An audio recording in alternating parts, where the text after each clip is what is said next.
Assalamualaikum, my name is MOHAMAD ROSDI and my student ID is 2025394889 and I'm from class B, and today I will be presenting to you about my clothing inventory system. So without wasting any time, let's go take a look to the class and demo of the project. So here we have the first class, which is the node class. So each node store two things, the data and a link to the next node. So here we have a variable. At the top I have two attributes, data to store the value and next to store the reference to the next nodes.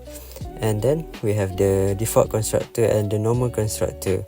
So the default constructor, and then I also have a two setter methods, which is set data and set nets. So set data are used to update the value stored inside the node, and the set nets updates the reference to the next node, basically linking one node to another. And then I have a getter method, which allow me to access the information, whereas the get data returns whatever data the node is holding, and get nets returns the next node in the list. This class adds 10 runtime exception, which means it's an unchecked exception, and we use it when we want to indicate that an operation was attempted on an empty list. So the next class is linked list. The linked list class has three key instance variable: first node in the list, till the last node in the list, current, temporary pointer used to traverse the list. So second, I have the default constructor. The default constructor initialize all the variable head, tail and current to null, meaning the list starts empty. And three, I have the isEmpty method. Checks if the list is empty or if the head is null, then it returns true. And we can see here insert at back. This method adds a new node to the back of the list. So if the list is empty, it sets both head and tail to the new node. And if the list is not empty, it updates the tail's next pointer to the new node and moves the tail pointer to the new node. And then we have public object remove from front, an access element just like an array, but with added flexibility of resizing the array when it's full. The class has three key variables: an array that holds the element of the list, length that keep track of the number of element in the list, max size and the maximum size of the list. Next we have default constructor and normal constructor, and then we return the size of the array list using the get max size. And then we have the get data and set data, which the get data method retrieves the element at a specific index. And then we have remove add method, which removes an element at a specific index.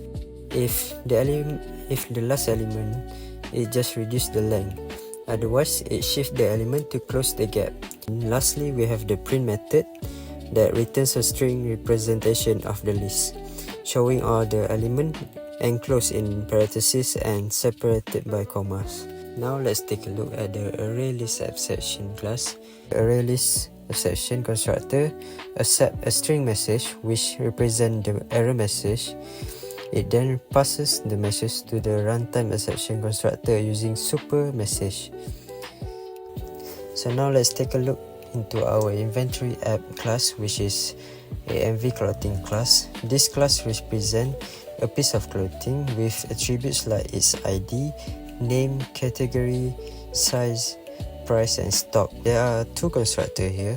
The default constructor initializes all the variables to default values, and the normal constructor takes in parameter for each attributes and sets them accordingly. Then we have the getter method, which allow us to access the value of the instance variable. Then we have the set method, and then we have the setter methods, which allow us to modify the values of the instance variable. And lastly, we have the toString method, which provide a string representation of the AMV clothing object. Now let's move on to the main class of our project, which is the AMV main, which handles the main functionality of our AMV clothing inventory system. And then we have three main instance variable here, which is static array list all clothes, this is an array list holding all the clothing items, the new clothes and old clothes, These are the linked list objects that store the new and old stock respectively. And then in the main method, we display a welcome message and attempt to load the clothing data from a file called cloth.txt. Now, so here in the main menu is displayed in a loop, asking the user to select an option. The user can choose to display all items, or search for an item by ID, delete an item by ID, and add a new items, move items between the new and old stock, or view the statistic. For the first function, we have the display all item function. This method displays the clothing items into two tables, one for new stock and one for the old stock. Second function is we have search by ID. So this method allows users to search for a clothing item by its ID. And third, we have delete by ID by entering the ID of the product. And then we have add item, and then we have add new item method, and then we have the move item between this method.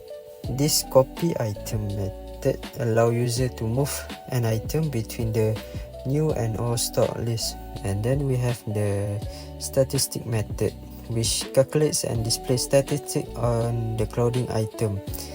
So now I will run the AMV main class. So the interface will look like this. Welcome to AMV clothing inventory. So now we run the program AMV main. We show menu like this. So we just want to display all the items, and it will show all the item in the new stock and old stock. To search for an item, we hit the number 2, and then we enter the product ID. So it will display the cloth. So it will display the cloth found in the list. And then we hit 4 to enter a new item to the list. So it will ask for the ID.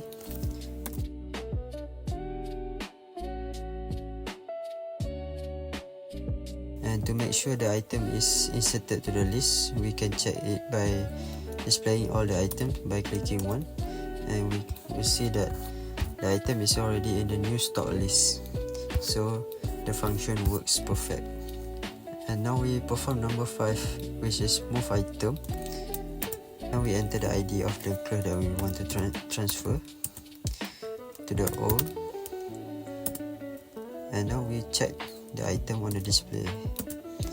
So now the Nike Pro has been transferred to the old stock list. So the function works perfectly. Now we check the statistic, and then you can see the total item, average price, maximum price, and minimum price. And then we'll try to delete an item. So we enter the Nike product ID, and now it is deleted. To check it, we display all the items, and now the Nike Pro is no longer in the new stock or old stock list. So the function works perfectly. And lastly, user can choose 7 to exit the program, and it will say thank you.